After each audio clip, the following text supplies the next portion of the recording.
Hi. మీరా? కాకపోతే నువ్వా? ఏంటా షాకు?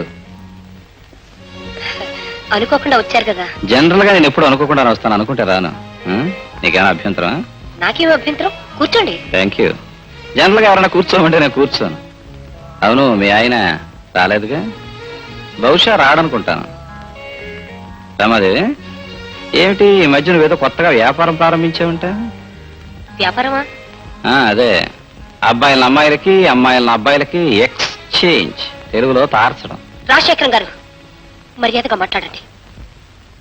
ఈ వ్యాపారం చేసే వాళ్ళకి మర్యాద కూడా తెలుసా? మీ అమ్మగారి ముఖం చూసి ఊరుకుంటున్నాను. రమాదేవి, ఇంతవరకు నా దగ్గర ఉన్న కేసులన్నీ పాతపడిపోయాయి. నీకేమైనా కొత్త కేసు తగిలితే చెప్పు, నాకు కావాలి. Please get out. I say get out. Shut up. ఏమిటి మాట్లాడకుండా ఉంటే రెచ్చిపోతున్నావు? ప్రతిరోజు మా ఇంటికి దేనికి ఫోన్ చేస్తున్నావు? చేయకూడదా? చెయ్యొచ్చు, కానీ చేసి లైన్ కట్ చేయడం తప్పు. హలో అనగానే మాట్లాడకుండా ఫోన్ పెట్టేయడం తప్పు. అవును, నువ్వు ఫోన్ చేసేది దేనికి? దాన్ని ఆ శేఖర్ బాబు గారిని కలపడానికేగా. ఏ లేచి నోరేమైపోయింది? పడిపోయిందా? పక్షపాతం వచ్చిందా? రమాదేవి, పెళ్ళై కాపురం చేసుకుంటున్న దాన్ని, గాలికి తిరుగుతున్న వీణ్ణి, ఇద్దరిని ఫోనుల్లో మాట్లాడించాలనుకోవడం, గుళ్లల్లో కలపాలనుకోవడం, దీన్ని ఏమంటారు తెలుగులో? తార్చడం అంటారా, ఇంకేమైనా అంటారా? తార్చ బ్రతకాల్సిన కర్మావకేం పట్టలేదు. Hello brother. అరే నువ్వా? మై గాడ్, మా ఆవిడ ఎవరినో తగులుకుంది, వాడికి దాన్ని ఇచ్చేసి నీతో కాలక్షేపం చేద్దాం అనుకున్నాను. ఐఎమ్ సారీ, ఆ తగులుకున్నది నువ్వేనా? క్షమించండి, మేము ప్రేమించుకున్నాం. ప్రేమంటే పెళ్లికి ముందేగా? అవును. పెళ్ళైన పిల్ల వెంట పడ్డం ప్రేమ అనరు బ్రదర్, కామం అంటారు. కామం కళ్ళు కప్పేస్తుంది, ఎదుటి వాళ్ల చేత కూడా కళ్ళు కప్పించేస్తుంది. ఎప్పుడో ఒకప్పుడు అందరి కళ్ళు కప్పి లేపుకుపోతుంది. నువ్వు ఆమె వెంట పడితే, అది నాకు తెలిస్తే, ఆ పిల్ల బ్రతుకు ఏమైపోతుంది బ్రదర్? క్షమించండి, ఆమె బ్రతుకు పాడు చేయాలని రాలేదు. ఆమెతో మాట్లాడి మాత్రం వెళ్ళిపోదామని వచ్చాను. అవును, నువ్వు మాట్లాడి వెళ్ళిపోవాలనుకున్నావు. నువ్వు శ్రీరామచంద్రుడివి, మాట్లాడి మాత్రమే వెళ్ళిపోతావు. కానీ ఆమె సీతామహాసాధ్వి కాకపోవచ్చుగా? నీ తోక పట్టుకుని నీ వెంట అలాగే వచ్చేస్తే ఓకే ఓకే ఓకే, ఆవిడ కూడా సీతామహాసాధ్వి అనుకుందాం. నీలాగే మాటలతో మాత్రమే ఆపేసింది అనుకుందాం. కానీ నేను రావణాసురుణ్ణే, మీ ఇద్దరిని చూసి అపార్థం చేసుకుని షూట్ చేస్తే, ఒకవేళ ఆమెను వదిలేస్తే అప్పుడు ఆమె బ్రతుకేమైపోతుంది? What happens to your future? నిజంగా అలాంటి పరిస్థితి ఏర్పడితే ఇందులో ఆమె తప్పేమీ లేదని, తప్పంత నాదే అని మిమ్మల్ని ప్రాధాయపడతాను. నేను విన్నాం, వినే వరకు వదిలిపెట్టను. అప్పుడు విన్నాం. దెన్ ఆమె నాతో పాటు తీసుకెళ్తాను. I see. నేను కాదంటే ఆమె నీతో పాటు తీసుకువెడతావు? Yes please. ఓకే, తీసుకువెళ్ళి ఏం చేస్తావు? ఈ లోకంలో భర్తలు విడిచిపెట్టిన వాళ్ళు, దిక్కులేని వాళ్ళు ఎంతో మంది ఉన్నారు. వాళ్ళందరికీ ఎవరెవరు ఏ విధంగా ఆశ్రయం ఇస్తున్నారో నేను అలాగే ఇస్తాను. I see. అంటే భర్తను విడిచిపెట్టిన ఆమెను నీ ఆశ్రమంలో, ఐఎమ్ సారీ, నీ ఆశ్రయంలో పెట్టుకుంటావు. పెళ్లి కాని నువ్వు, భర్త లేని ఆమె ఒకే ఆశ్రయంలో ఉంటే, మీ ఇద్దరికి అక్రమ సంబంధం ఉందని లోకమంతా కోడే మీ నెత్తినెక్కి కూర్చుంటే అప్పుడేం చేస్తావు? భరిస్తాను. నువ్వు తెగించావు, భరిస్తావు, ఏమైనా చేస్తావు. కానీ ఆమె ఆడదు. పాపం భరించలేక పొరపాటున ఏ ఆత్మహత్య చేసుకుంటాను అంటే అప్పుడేం చేస్తావు? భారీగా స్వీకరిస్తాను. Roy, you are on the right way. నీ అసలు ఉద్దేశం ఇదే మిస్టర్ శేఖర్ బాబు. నాకు మీ ఇద్దరి సంగతి తెలిసి నేను రెచ్చిపోయి ఆమెను విడిచిపెడితే, ఆమెను తీసుకుపోయి పెళ్లి చేసుకోవాలి అనుకుంటున్నాను. ఒకడితో తాళి కట్టించుకుని వాడితోనే కాపురం చేసిన దాంతో తిరిగి కాపురం చేయడానికి నీ మనసులా ఒప్పుకుంటుంది కదా? ప్రేమ కళంకం లేదు. I see. అచ్చ తెలుగులో చెప్పాలి అంటే ప్రేమకు ఎంగిలి లేదు. మిస్టర్ శేఖర్ బాబు, నువ్వు ఊహించినంత తేలిగ్గా ఆమెను విడిచిపెట్టను, ఆమెను ఆ ఇంటి నుంచి బయటకు పంపించను. నా వెనుక ఇంత తతంగం జరుగుతుందని తెలిసిన తర్వాత దీనికి కారణం ఏమిటో తెలుసుకోకుండా, పరిష్కారం ఏమిటో ఆలోచించకుండా అంత తేలిక నిర్ణయం తీసుకోను. ఈ నిర్ణయం తీసుకోవడానికి 5 రోజుల గడువు తీసుకుంటున్నాను. ఈలోగా కాలు బయట పెడితే కూలీలు వెడగొడిస్తాను. వస్తా.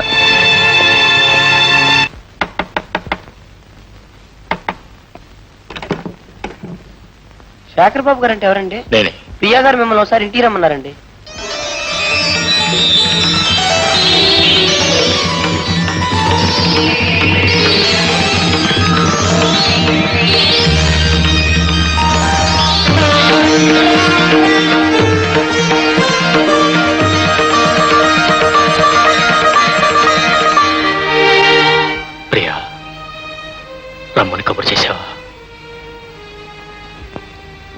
నువ్వు కబుర్ చేస్తావని నేను అనుకోలేదు. నాకు వీలుపడలేదు. ఆయన ఊళ్ళో లేరు. ప్రియా, నిన్ను కలుసుకోవాలని నేను ఈ ఊరు వచ్చాను. కలుసుకోవడానికి ఎన్నో రకాలుగా ప్రయత్నం చేశాను. కానీ చివరికి నిన్ను కలుసుకోలేని స్థితిలో, నీతో మాట్లాడలేని పరిస్థితిలో కలుసుకున్నాను.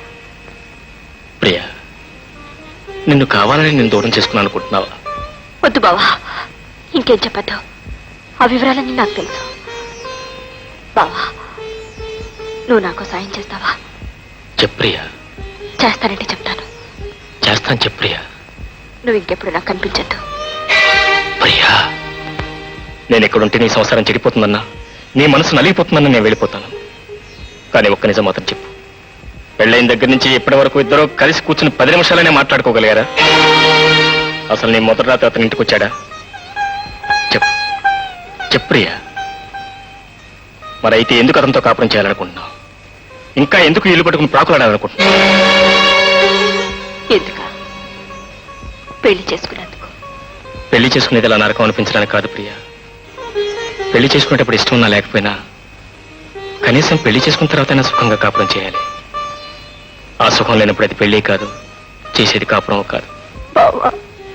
ప్రియా, నీకు వచ్చేసే ధైర్యం ఉంటే నాకు నేను పెళ్లి చేసుకునే ధైర్యం ఉంది. బావా, నేను ఒకరి భార్యని. అందుకే ప్రియా, అర్ధరాత్రి ఈ చెట్ల తాత నిన్ను కలుసుకునే క్రమం పట్టింది. ప్రియా, ఈ లోకంలో ఎంతో మంది పెళ్లిళ్ళు చేసుకుంటున్నారు. ఇష్టం లేకపోతే విడాకులు ఇచ్చుకుంటున్నారు, తిరిగి పెళ్లిళ్ళు చేసుకుంటున్నారు. అంటే అంటే నన్ను కూడా అలా చేయమంటావా? ఏం తప్ప? ప్రియా, ఏ తప్పు చేయకుండా తప్పు చేసిందల్లా బయటికి కిండించుకోవడం మంచిదే, లేకపోతే నీ అంతటి నువ్వే బయటికి రావడం మంచిదే. వాళ్ళంతటా వాళ్ళు కింటిస్తే వదిలేశారు అంటారు. నా అంతటి నేను వచ్చేస్తే లేచిపోయింది అంటారు. ఈ ప్రపంచంలో భర్త వదిలేసిన ఆడదాని మీద కొంత కాకపోతే కొంతైనా సానుభూతి ఉంటుంది. అదే లేచిపోయిన ఆడదాని మీద అసహ్యం ఉంటుంది. నన్ను ఆ స్థితికి దింపేస్తావా? అంటే సావైనా బ్రతకైనా ఎక్కడేనంటాం. అతని పాదాల దగ్గరే నీ బ్రతకంటాం. అతను హేసించినా, నేను సరిగ్గా చూసినా చూడకపోయినా అతనితోనే కాపురం చేస్తానంటాం. అతనే నీ భర్త, అతనే నీ దైవం, ఈ ఇల్లే నీకు స్వర్గం, అంతేగా? సరే, ఈ నరకంలోనే నీకు సుఖం ఉందనుకుంటే నీ సుఖానికి నేను ఇప్పుడు అడ్డురా. నువ్వు కోరినట్టే ఇంకెప్పుడు నీకు కనిపించను.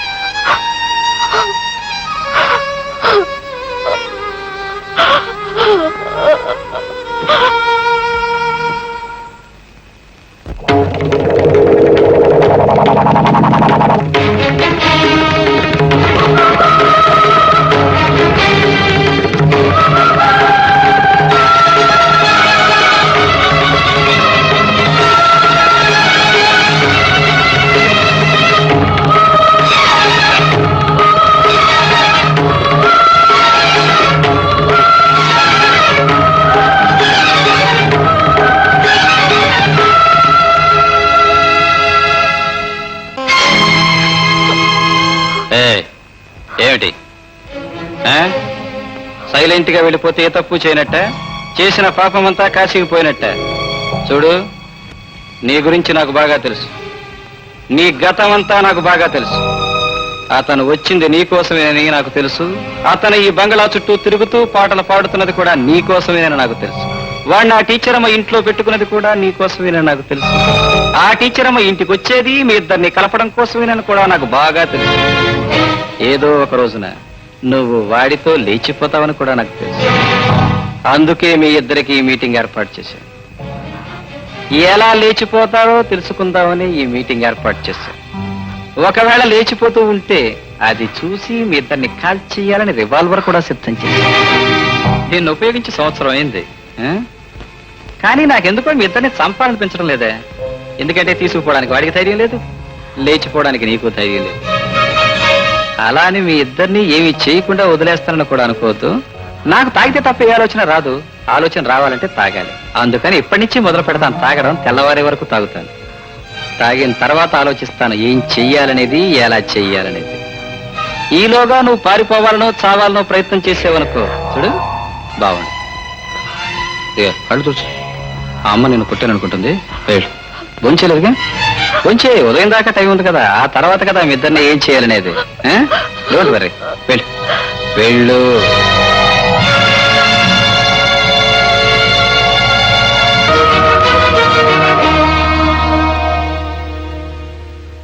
Welcome welcome my dear gentlemen. Welcome to all of you. నేను ఫోన్ చేయగానే నా మీద ఉన్న గౌరవంతో అందరూ ఇక్కడ సమావేశమయ్యారు. Thank you. ప్రేమించిన ఆమెకు పెళ్ళైనా, ఆమె మీద మనసుని చంపుకోలేక, ఆమెను విడిచిపెట్టుకోలేక, ఆమె భర్తతో కాపురం చేస్తున్నా అది చూసి సహించలేక, ఆమెను లేవదీసుకుపోయే ధైర్యం లేక, చావలేక బతకలేక చచ్చి బ్రతుకుతున్న ఓ కథానాయకుడు. Very good. పెళ్ళైన తరువాత కూడా ప్రేమించిన వాడి మీద ఇష్టం ఉన్నా, పెళ్లి చేసుకున్న వాడి మీద అసహ్యం ఉన్నా, ప్రేమించిన వాడిని మర్చిపోలేక, పెళ్లి చేసుకున్న వాడితో కాపురం చెయ్యలేక, గడప దాటి బయటకు పోలేక, అతన్ని గడప లోపలికి తీసుకురాలేక, చావలేక బ్రతకలేక చచ్చి బ్రతుకుతున్న ఓ కథానాయకి. Very good. ఎవరు ఉన్నా, ఎవరు పోయినా, ఎవరు చచ్చినా, ఎవరు ఏమైనా, ప్రేమించిన ఈ ప్రేయసి ప్రియులు వీళ్ళిద్దరినీ కలపడం కోసం ప్లాను వేసి, ప్లాను మీద ప్లాను వేసి, వీళ్ళిద్దరినీ కలపడానికి ప్రయత్నించిన ఓ అభ్యుదయవాది, ఓ టీచర్ అమ్మ.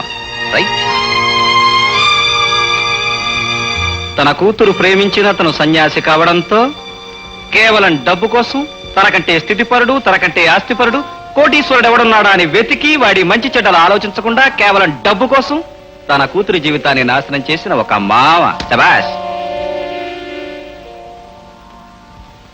తన కొడుకు తాగుబోతని తెలిసి, తిరుగుబోతని తెలిసి, కేవలం తనకు కోడలు రావాలని, తన కొడుకు పెళ్లి కావాలని, మంచి చెడ్డలని మూసేసి, మసిపూసి, మారేడుకాయ చేసి, నిజాన్ని కప్పేసి ఒక అమాయకురాలి జీవితాన్ని నాశనం చేసిన ఒక మహాతల్లి. Very good. ఇంతమంది పెద్దలు మీరంతా నేను పిలవగానే ఇక్కడ సమావేశం అయ్యారు. నా తీర్పు వినడానికి వచ్చారు. Very nice. 100 అబద్ధాలాడైనా ఒక పెళ్లి చేయమన్నారు, చేశారు. Very good. 1000 అబద్ధాలాడైనా ఒక జీవితాన్ని, ఒక కాపురాన్ని నిలబెట్టమన్నారు. కానీ ఎన్నో అబద్ధాలాడి నా జీవితాన్ని, కాపురాన్ని కూల్చడానికి ప్రయత్నించారు. మీరంతా ఎందుకు నా జీవితాన్ని కూల్చడానికి ప్రయత్నించారు? Come on tell me my dear man. నేను మీ సంసారం నాశనం చేయాలని కానీ, మీ కాపురం కూల్చాలని కానీ ఎప్పుడు ప్రయత్నం చేయలేదు. మరి ఈ ఇంటి చుట్టూ ఎందుకు తిరిగావు? ఇక్కడికి ఎందుకు వచ్చావు? ప్రేమించాను కనుక, పెళ్లి చేసుకోవాలనుకున్నాను కనుక. పెళ్లి చేసుకోలేపడానికి తప్పు నాది కాదని చెప్పడానికి వచ్చాను. మరి ప్రేమించిన వాడి పెళ్లి ఎందుకు చేసుకోలేదు? వాళ్ళ నాన్న అడ్డుపడి మా పెళ్లి చెడగొట్టాడు. నో, అబద్ధం. అదే నిజమైతే నువ్వు ధైర్యం చేసి ఆమెను పెళ్లి చేసుకుని ఉండొచ్చుగా. లేదు, ఆమె తనతరతనగా వచ్చేస్తాను పెళ్లి చేసుకోమని ఉత్తరం రాసినప్పుడు సమాధానం ఏమిచ్చావు? ఉత్తరాన్ని చింపేశావు, ముక్కలు చేశావు, తెచ్చిన వాడి ముఖాన కొట్టావు, నాకు ఆమెకు సంబంధం లేదని చెప్పావు. అవునా కదా? అబద్ధం. నేను ఉత్తరాన్ని చంపలేదు, అలా చెప్పలేదు. వాట్ ప్రియ, విన్నావుగా నిజమేదో అబద్ధమేదో. మరైతే ఈ పని ఎవరు చేస్తుంటారు, ఎలా చేస్తుంటారు? Right, you are right. ఈ పని చేసింది నువ్వే కదూ? కేవలం మీ అమ్మాయి మనసు విరగొట్టడం కోసం, వాళ్ళిద్దరిని విడదీయడం కోసం ప్లాన్ వేశావు, అబద్ధం చెప్పించావు, నీ పని పూర్తి చేసుకున్నావు. ఇప్పుడు అపార్థం తొలగిపోయింది, వాళ్ళిద్దరూ ఒకటైపోయారు. ఇప్పుడు నా పరిస్థితి ఏమిటి? నేనేం చేయాలి? ప్రియా, మీరు సుఖంగా కాపురం చేయటం నాకు కావాల్సింది. నేను మీ అందరికీ దూరంగా, అవసరమైతే ఈ ప్రపంచానికి దూరంగా వెళ్ళిపోతాను. అంతేగాని ప్రియకి మాత్రం ఎలాంటి అన్యాయం జరగటానికి వీల్లేదు. ప్రియ మీరు వదిలిపెట్టడానికి వీల్లేదు. ప్లీజ్. అయితే మరి ఆమె పెళ్లి చేసుకోవాలని లేదా? లేదు. అప్పుడు నేను వదిలేస్తే పెళ్లి చేసుకుంటాను అన్నావా? అన్నాను. మరి ఇప్పుడు ఎందుకు చేసుకో? నేను వదలలేదనా?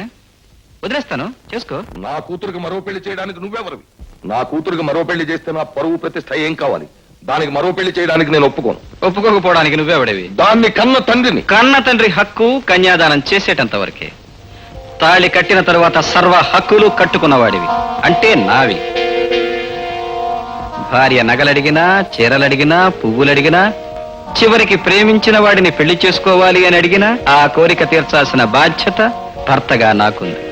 ఆ కోరిక తీరుస్తాను. కన్న తండ్రి కాదు, ఎవడూ దీన్ని ఆపడానికి వీల్లేదు. చూడు ప్రియ, నేను రాత్రంతా ఆలోచించి ఒక నిర్ణయానికి వస్తాను, చెబుతాను అన్నాను. రాత్రంతా తాగి ఆలోచించి ఒక నిర్ణయానికి వచ్చాను. మీరిద్దరూ చేసిన దానికి శిక్ష, నా సమస్యకు పరిష్కారం. అదిగో అది.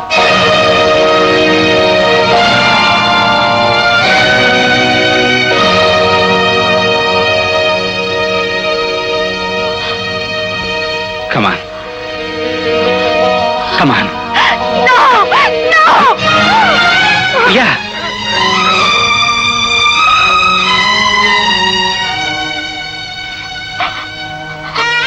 ప్రియా, నా గురించి నువ్వు ఆలోచించొద్దు. తెలియక చేసిన నా జీవితంలో చాలా మంది ఆడపిల్లల జీవితాలు నాశనం చేశాను.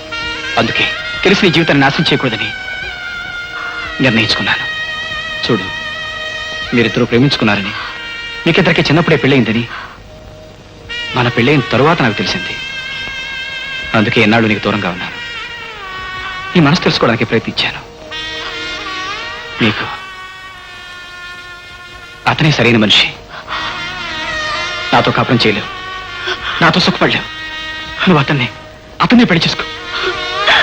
వద్దండి, వద్దు.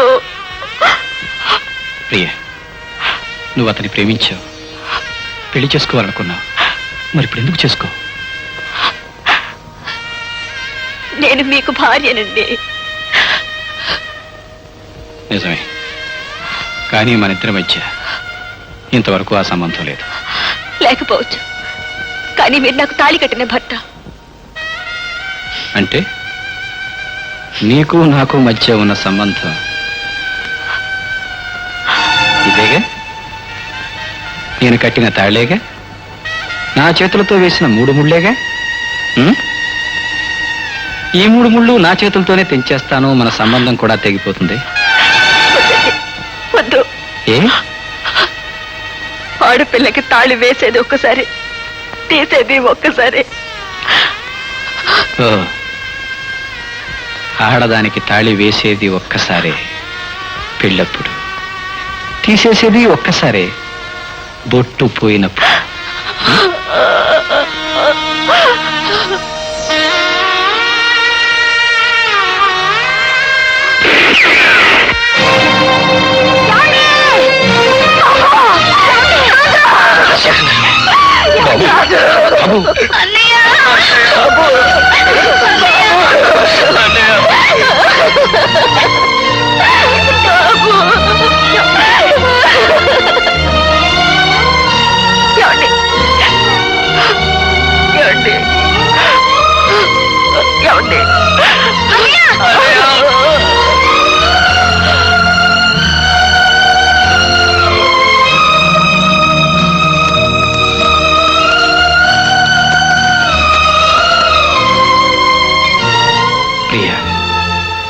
సాంప్రదాయాలు మంచివే, కానీ ఆ సాంప్రదాయాలు జీవితాన్ని నాశనం చేయకూడదు.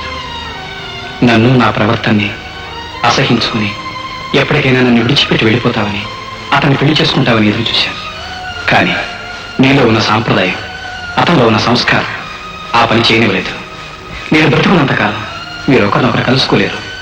అందుకే నేను వెళ్ళిపోతున్నాను. కేవలం ఇతన్ని కలపడానికే వెళ్ళిపోతున్నాను. నేను వెళ్ళిన తర్వాత కూడా మీరిద్దరూ కలుసుకోకపోయినా, పెళ్లి చేసుకోకపోయినా నాకు అన్యాయం చేసినట్టే లెక్క. ఒకవేళ మళ్ళీ పెళ్లి చేసుకోవడం సాంప్రదాయం కాదు అనుకోవచ్చు. నిజం చెప్పాలి అంటే నాదే మళ్ళీ పెళ్లి. దైవ సాన్నిధ్యంలో ఊహు తెలియని రోజుల్లో మీరు ఒకరికొకరు మార్చుకున్న దండాలు, ఒకరికొకరు తెలియకుండా చేసుకున్న పెళ్లి, అదే నిజమైన స్వయంవరం, అదే నిజమైన పెళ్లి. అందుకే మీరు నిజమైన